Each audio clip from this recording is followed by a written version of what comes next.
ပရိသတ်များအားလုံးပဲမင်္ဂလာပါခင်ဗျာဇလန်လေးကစစ်လစလူသက်သမားတူတောင်းချမ်းနေတဲ့2003ခုနှစ်ဧပြီလမှာစတင်ထားပါတယ်အမည်မသိလူသက်သမားတူကကျောင်းသားကျောင်းသူ3ယောက်တိတိကိုတပ်ဖြတ်ထားတာလည်းဖြစ်ပါတယ်အသက်ခံရတဲ့3ယောက်လုံးနဲ့နီးစပ်သူဆိုလို့ကြပြာဆိုတဲ့ကျောင်းသူတယောက်သာရှိပါတယ်လူငယ်တွေပြီးပါတီတစ်ခုကျင်းပနေကြပြီးကြပြာကလည်းစိတ်ပြေလက်ပြောက်ဖြစ်အောင်သွားခဲ့ပါတယ်ပွဲထဲမှာသူ့ကိုကြိတ်ကြိုက်နေတဲ့မျိုးကျော်ဆိုတဲ့ငချွတ်ကိုလည်းတွေ့ရသလိုရီစာဟောင်းကိုလည်းတွေ့ခဲ့ရပါတယ်ရီစာဟောင်းကျေးဇူးကြောင့်အဝိတ္တေဘီယာဆိုသွားလို့တန်းစင်ကန်းနဲ့ဝင်ပြီးတန်ရှင်းရေးလုပ်နေရပါတယ်ဒီအချိန်ပါတီပွဲကိုရဲတွေရောက်လာပြီးလူသက်သမားရောက်နေပြီမို့လို့အကုန်လုံးကိုထပ်သွားခိုင်းပါတယ်ဒါကိုကြပြာကတော့မသိခဲ့ပဲရေချိုးကန်းထဲမှာတိုင်ပတ်နေတော့လူသက်သမားရောက်လာပါတယ်ကြပြာလည်းစူးစမ်းပြီးလွတ်မြောက်အောင်ထွက်ပြေးခဲ့ပေမဲ့ကိုကြီးပေးမဲ့သူတွေမရှိတော့တာကြောင့်အာတုဘဖြစ်သွားခဲ့ပါတယ်ဒီလိုနဲ့နှစ်20ကြာပြီးချိန်မှာတော့ကြပြာရဲ့ညီမလေးဝါလေးတောင်အရွယ်ရောက်လို့လာနေပါပြီဝါလေးရဲ့မိဘတွေနာမကမျိုးတွေကလူတွေကပါចောင်းသားចောင်းသူတွေရဲဆက်ဆက်အသက်ခံလိုက်ရတဲ့ဖြစ်စဉ်ကြီးကိုအခုထိမေးမရနိုင်ကြပါဘူးနှစ်ပေါင်း20ကြာတဲ့အထိလူသက်သမားကိုလည်းမဖမ်းမိခဲ့ကြပါဘူးမိဘတွေကကြပြာအခန်းကိုကြပြာတည်သွားခဲ့တဲ့အတိုင်းပုံစံမပြတ်အောင်အခုထိထားထားခဲ့ကြပါတယ်ကြပြာအသက်ခံရတဲ့နေရာမှာလည်းဗိမှန်လေးတစ်ခုစောက်လုပ်ပေးထားပြီးနှစ်စဉ်တိုင်းလာချီးဖြစ်တယ်ဒီကနေ့မှလည်းမိသားစုလိုက်လာပြီးကြပြာအမှတ်တရနေရာလေးမှာလွမ်းဆွနေကြတယ်ကားပေါ်မှာပစည်းကျန်နေလို့သွားယူတဲ့ဝါလေးလည်းစပါးကြီးတွေကနေအလင်းတန်းတစ်ခုကထွက်လာတာကိုမြင်လိုက်ရတယ်ဆက်စုပြီးသွားကြည့်တော့ထူးဆန်းတဲ့ဆက်တစ်ခုကိုမြင်ရပြီးဆက်ပေါ်မှာ2003ခုနှစ်ဧပြီလဆိုတဲ့ရက်စွဲကိုမြင်ရတယ်ရှောက်ထီမိလိုက်ရကနေဆက်ပွင့်သွားပြီးလေဆာတန်းတစ်ခုစုံသွားခြင်းနဲ့အတူအလင်းတန်းကဖွာကလေးထွက်လာတယ်ဘာဖြစ်သွားမှမသိတဲ့ဝါလေးကပဲအပြင်ပြန်ထွက်လာခဲ့ပြီးအပြင်မှာတော့ဘယ်သူမှရှိမနေပါဘူးသူမိဘတွေအပြင်အမားဖြစ်သူကြပြာအတွက်လုပ်ပေးထားတဲ့ဗိမှန်ကိုတော့မမြင်ရတော့တာဖြစ်ပါတယ်မိဘတွေကိုရှာရင်းနဲ့မျိုးလေးကိုရောက်လာပြီး2003ခုနှစ်လို့ဒိတ်တက်ထားတဲ့ကြောင်ညာစာရွက်တွေမြင်တော့ထူးဆန်းသွားတယ်ကျောင်းကိုရောက်လာချိန်မှာလည်းအကုန်လုံးက20ရာစု fashion တွေဖြစ်နေသလိုရှေးဟောင်းဖုန်းတွေသုံးနေကြတာကိုတွေ့ရတယ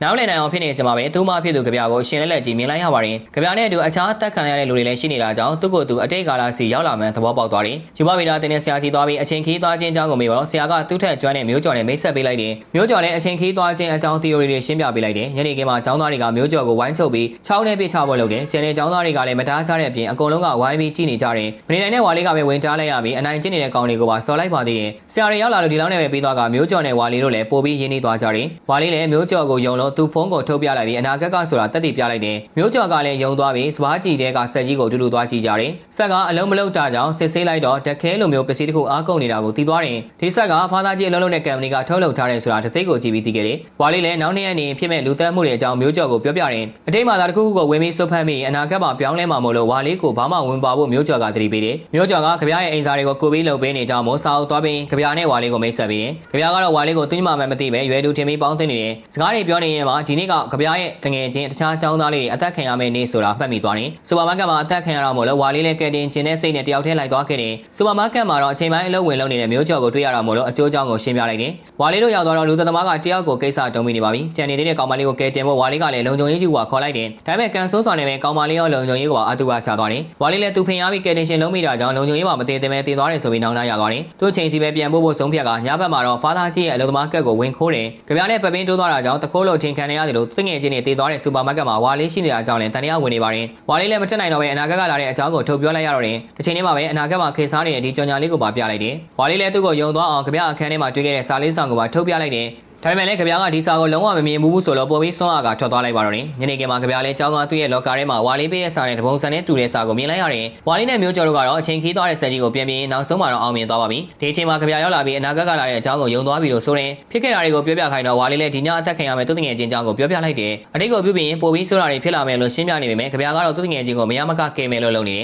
်တရားမတဲ့အဆုံးမှာတော့ကြပြားနဲ့တူဝါလေးကမျိုးကျော်ပါတငယ်ချင်းဖြစ်သူညာပိုင်းအလုံးလုံးတဲ့နေရာစီကိုလိုက်လာတယ်သူတို့ရောက်ချင်းမှာပဲလူသမားအထဲဝင်သွားတာကိုမြင်လို့တငယ်ချင်းစီအမြန်ပြေးပြီးခေါ်ထုတ်ခဲ့တယ်ဘာဖြစ်မယ်ဆိုတာကိုကြိုသိနေတဲ့ဝါလေးကြောင့်ဒီခါမှာတော့လူသမားလက်ထဲကနေလွတ်မြောက်ခဲ့ပါပြီ။ဝါလေးကကြပြားနဲ့အတူတူအိမ်နေခဲ့ရင်သူမိဘတွေကကြပြားကိုအရန်ချစ်မှန်သဘောပေါက်သွားတယ်။သူ့ကိုမွေးခဲ့တာကလည်းကြပြားတည်သွားလို့အစားထိုးအနေနဲ့မှန်မှန်နားလည်စာပြုလာတယ်။ဒါကြောင့်မို့လို့သူသာကြပြားကိုကယ်တင်လိုက်ရင်မိဘတွေကနောက်ထပ်ကလေးမယူတော့မှမို့လို့ဝါလေးဆိုတာရှိလာတော့မှမဟုတ်ပါဘူး။နောက်နေ့မှာတော့ဝါလေးလည်းဒီကိစ္စတွေအားလုံးကိုကြပြားကိုပုံဝင်လင်းလင်းဖွင့်ပြောပြလိုက်တယ်။အစားထိုးခံအနေနဲ့မရှိနေကျင်တာကြောင့်ဘလို့ပဲဖြစ်လာကြပြားကိုကယ်မယ်လို့ဆုံးဖြတ်ထားပါပြီ။ညီမနဲ့အောင်လူသမားကိုပြန်ဖမ်းဖို့အတွက်အတူတူပလန်တစ်ခုဆွဲလိုက်ကြတယ်။အသက်ခံရမယ့်နေ့မှာတော့ကြပြားကအရင်အတိုင်းပဲပါတီစီသွားခဲ့ပါတယ်။ဝါလေးနဲ့မျိုးကျော်ကတော့စက်ရုံထဲဝင်ပြီးအချိန်ခီးသွားဖို့လိုနေတဲ့ကိရိယာလေးကိုသွားခိုးတယ်။စက်ရုံထဲမှာလည်းအစောင့်တယောက်တင်နေပြီးအချိန်ခီးသွားဖို့လိုတဲ့ကိရိယာလေးတစ်ခုလည်းပျောက်ဆုံးနေပါတယ်။ကိစ္စတွေအားလုံးဆက်ဆက်ကြည့်လိုက်မှလူသက်သမားကလည်းအနာဂတ်ကလာတာမှနားလည်သွားတယ်။ဒါကြောင့်မလို့သာလူသက်သမားကိုဖမ်းမမိခဲ့တာဖြစ်တယ်လို့ထိုလူသက်သမားကပဲအချိန်ခီးသွားဆက်ကိုထွင်ခဲ့တာဖြစ်နိုင်ပါတယ်။ဒီအချိန်တစ်ဖက်မှာတော့ကြပြားကလူသက်သမားနဲ့အတူတူစိန်ပြေးလိုက်တန်းဆောင်းနေရပါပြီ။အသက်ခံရနီးဆက်ဆက်မှာပဲဝါလေးတို့ကကားနဲ့ဝင်လာပြီးလူသက်သမားကိုဝင်တိုက်လိုက်ကြတယ်။လူသက်သမားကမသေးဆုံးသွားပဲထလာပြီးသူ့မျက်နှာဖုံးကိုချွတ်ပြလိုက်တယ်။တကယ်တော့လူသက်သမားကတခြားသူမဟုတ်ပဲအနာဂတ်ကမျိုးကျော်ကိုယ်တိုင်ဖြစ်နေခဲ့တာပါ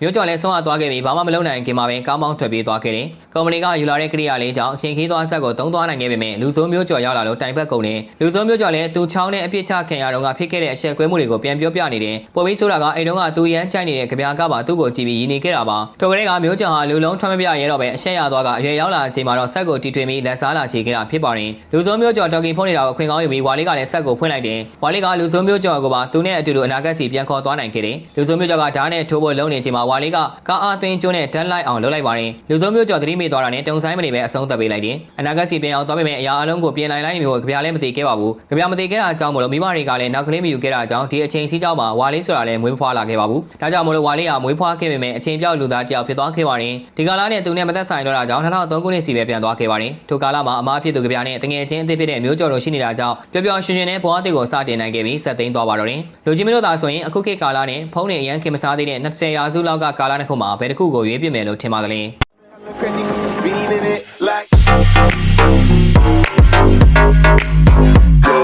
။